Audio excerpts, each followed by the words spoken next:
magandang umaga, Manong Ted at DJ at sa ating mga nakikinig. Opo. Opo. Yes po. Doktor, nakapanayan po namin si Dr. Domingo po ng DOH at ang Domingo. sinasabi niya, sila daw po ay nasa consultation stage para nga sa pagbubuo po ng IRR ng MAIFIF.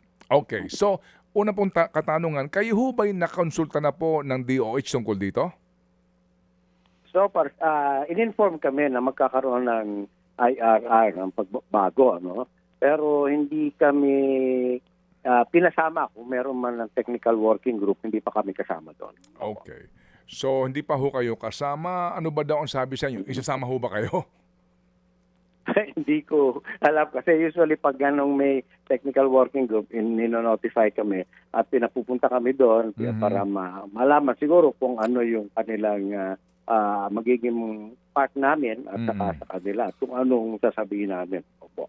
Okay. Sige. Sa ito pong kaninyo, bago pong guidelines o IRR din sa MAIFIF na ito, based din ngayon sa provision po ng GAA tungkol sa mga anti-EPAL provision, etc. Apo, sa luma pong MAIFIF guidelines, meron ho ba kayong concern doon? Sa luma kasi, yun nga, meron tinatawag tayong endorsement, ano? Endorsement to usually ng mga politicians, ano? Even alam mo, merong ibang galing sa barangay captain up to the senador. Meron niya mga endorsement na para lang halimbawa sabihin lang pupunta doon yung pasyente hingi endorsement. Pero yun po, dadalhin lang nila sa Department of Health. Yun sa tingin namin hindi na kailangan yung endorsement na yun. Okay. Doon ba sa una po na mga endorsement na ito, meron hong talagang guarantee letter? Meaning, meron pong iba may halaga ng maaaring kunin doon po sa MAIFIF na provision sa budget. Tama po, meron po. Halimbawa, ang isang opisina nagbigay ng 10,000 o 5,000, gano'n. Yun naman po pwedeng i-apply nila sa laboratories, pwede sa gamot, even sa dugo, ganyan. And then, kahit nga po professional fees, 50% of the professional fees ng doctor, pwede niya i-cover. Okay, opo. Meron ho bang nagkautang ho ba ang gobyerno, ang DOH, dito po sa mga guarantee letters na ito sa inyong mga miyembro, Doktor? Meron pa po. Actually, hindi ko sasabihin na wala. Pero tuwing sinasabihan namin sila, ginagawan daw nila ng paraan para mabayaran kami lahat doon sa kautangan na ito, pagkakautang na ito ng MAIFIF. Dito sa aming, meron pa rin po. Meron pa rin silang kakulangan doon sa mga aming sinisingil sa kanila regarding the MAIFIF. Opo. Pwede ho ba namin malaman, Doktor, kung mga magkano po kaya ito? Wala po kaming yan right now, pero million po yan. Hindi lang yan 100,000 or what, pero medyo million po. Sa ibang hospital po, ang alam po yung isang hospital may parang 5 to 10 million, ganyan. Dito lang po yun sa lugar namin din sa Batangas. Okay. Diyan po sa Batangas, meron hong mga collectibles pa ang ilang ospital na miyembro po ninyo? Yes po. Pero yun nga, nakipag-ugnayan naman po sa amin, yung taga-region. Regional office po ng DOH. Tama po. Opo. Okay. Region 4. Opo. Sige. So paano po yung mga GL na ang utang sa doktor? Kasama po yun doon. Kasi usually po yan, halimbawa ang pasyente na admit, at kulang yung kanyang pagbabayad sa PhilHealth. Halimbawa, nabawasan na lahat, kumuha na siya ng galing sa DSWD, galing kay Mayor, galing kung saan-saan, at may kakulangan pa rin. Halimbawa, may kulang na 10,000, pwede po siyang humingi doon sa care of MAIFIF, dadaan lang siya sa social worker, ganyan, and then, pag meron pong guarantee letter, yun po, hindi na po niya kailangan maggawa ng promissory note kasi meron na siyang guarantee letter. Okay, sige po.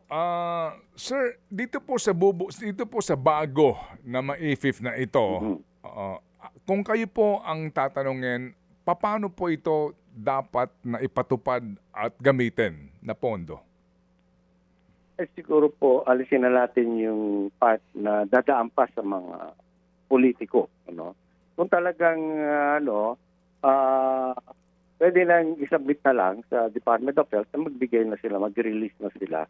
Galing lang po yung halimbawa yung mga yung mga resibo or na galing sa mga hospital, and then ipipresent nila, then they issue na yung guarantee letter.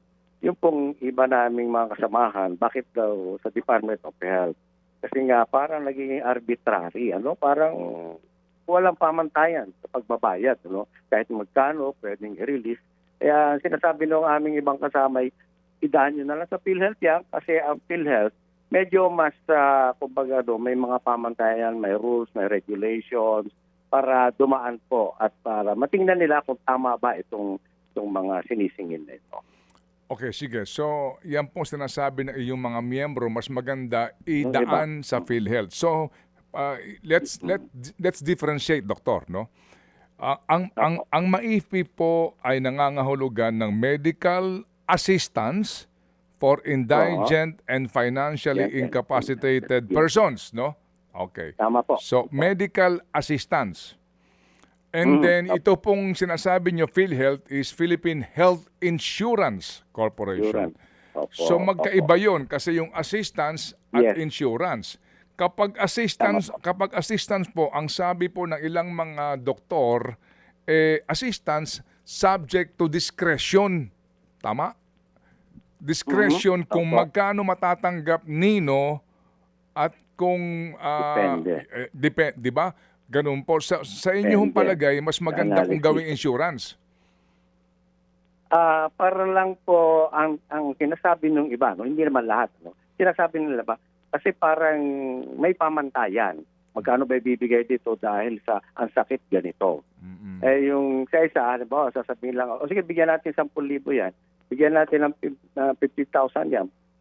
Kalahati ng professional fees. Bigyan natin ng ganito para sa dugo. Sa ganun po ang parang very arbitrary po. Yun ang sinasabi po na. Diba? Ayun.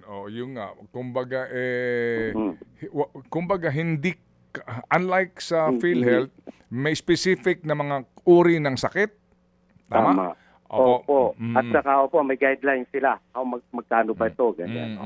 Okay. Sige. May tanong ka, Cha? Yes po. Doctor, si Chacha po ito, Doc Jose. Opo. Sir, Opo, dito DJ. po sa sinasabi ng DOH, palalawakin daw po yung MAIFI para daw saklaw na yung ambulatory care dialysis, dental at eye services, pati FDA-approved medicines. Tanong ko lang po, on the ground, talaga bang handa ang private hospitals natin para sa ganito kalawak na coverage ng MAIFI? Well, actually sa amin naman po, usually, di ba po, iyan ay para sa indigent and financially incapacitated. Yes Marami po. po talagang pasyente na ganyan, And yung pong existence ng MAIFI pwede dumaan to sa DOH or PhilHealth. Ang importante lang po sa amin, yung services na naipamigay namin, na-render namin sa aming pasyente, ay maibalik sa amin sa private hospital. Kasi instead na ang mga pasyente po ay gagawa ng promissory note on their own, tapos wala pong katiyakan kung talaga mababayaran ito, ay mas magaling sa amin on our part na may guarantee letter because of the MAIFI.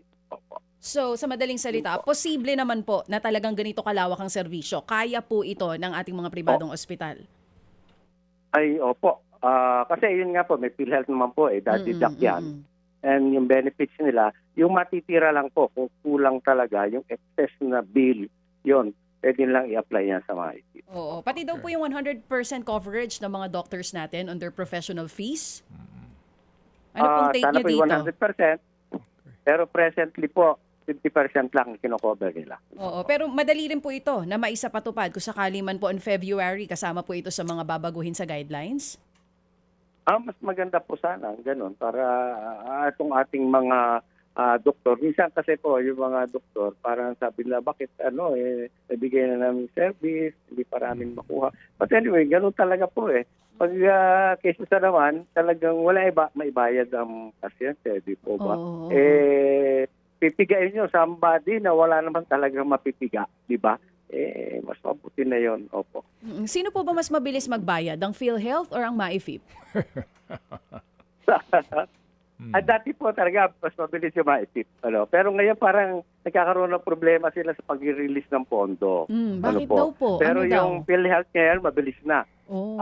Lagi po nila sinasabi ay andun na dapat supposedly ang hinihintay pa nila yung funding na ibaba sa kanila. Ano Hindi daw po ang... natin alam na yon. Sir, ano daw naging problema, Doc? Kung dati mabilis naman magbayad ng MyFip, bakit ngayon bumagal? Asan daw ang problema? Ay siguro po yung pag-release ng funding. But then pag tinatanong po namin yung mga nandun sa mataas na position, sabi nila, binababa na po nila yung pondo. Iyon po ang hindi namin maintindihan. Kasi siyempre may... Pero kung anong tawag yan, tinatawag natin yung bureaucracy lagi sa gobyerno. Sige po. So, so far ho naman ngayon, magkano na po ang ang utang ng PhilHealth sa inyong mga miyembro? Meron ho ba kayong figure? Doon po sa sa current halos maliit lang po 'yan. Ibig sabihin, mabilis po ang pagbabayad nila so far, Okay. Pero yung pong pagkakautang nila nung panahon po ng COVID, malaki pa po 'yan, billion pa po 'yan, mga 8 billion plus pa po 'yan. Oo. Ito ho yung may mga question pa sa mga documentation, Yes. etc. na hindi pa ma-resolve. Tama po. Okay, sige Opo. po. Sige. So, kung sakasakali po, kami makikibalita sa inyo kung kayo po ay nakonsulta dito po sa bagong guidelines na ito, ng Opo. MyFip. Salamat po, Doktor.